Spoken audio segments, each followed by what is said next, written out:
On this example, we're looking at the quadratic formula, and I've kind of told you here that we're going to have two imaginary roots. So whenever I go to find this, I'll do the same thing. I note first that it's set equal to 0 and it's in decreasing power. Then I'm going to set up to find all the information I'm looking for. I want to know what A, B, C, D, and X are. So always kind of set that up. It structures your work. I can see that A is 5, B is -3, and C is 2. Oh, I erased. A is 5, B is -3, C is 2, and I'm looking for my discriminant, and I'm looking for the answer in the values of X. So I'm just going to start plugging in. I know A, B, C. To find the discriminant, that's B squared minus 4 times A times C.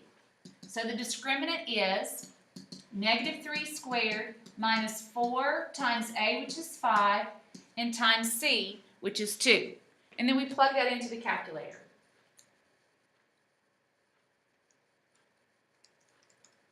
And I got -31. B squared minus 4AC. So then we plug that in, -31. Let me put it right here.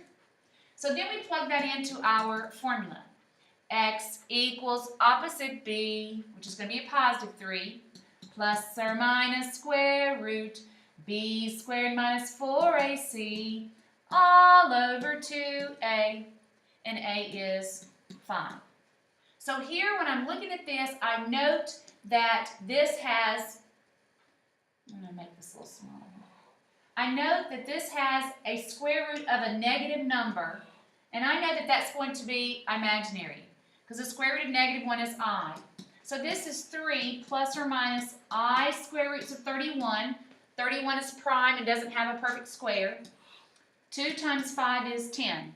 Nothing else I can do to that, so I have 3 plus or minus I square roots of 31 all over 10, and this is my answer.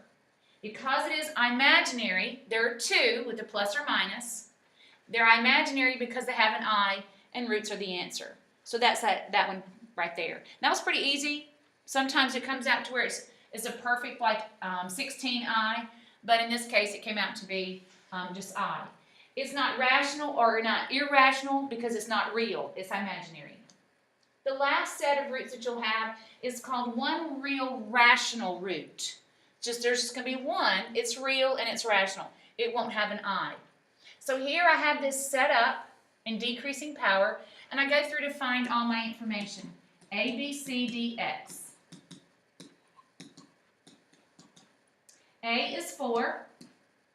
B is -12, the coefficient of X. The constant is 9. And I'm going to find that discriminant. D equals B squared minus 4AC. So D equals -12 squared minus 4 times 4 times 9. Now, whenever you multiply all this out, you're going to find that it equals to 0. This discriminant will be 0.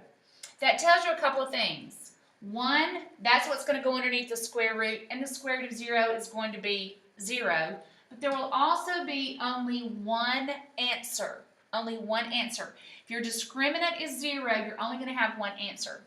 So this is 0. I'm going to go and plug it in. X equals opposite B plus or minus square root B squared minus 4AC all over 2A, and A is 4.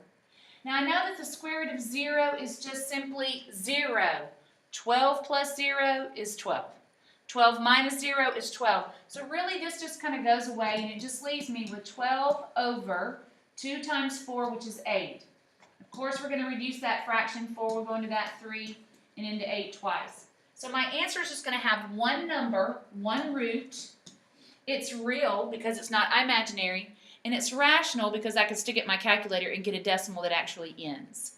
So these are my answers, but my final answer is this right here. It has one real rational root, 3/2. I'm going to let you try these. On the next video, I'll pick up with this, so to give you a little bit of time, and I'll work these out just in case you have any troubles on that next video.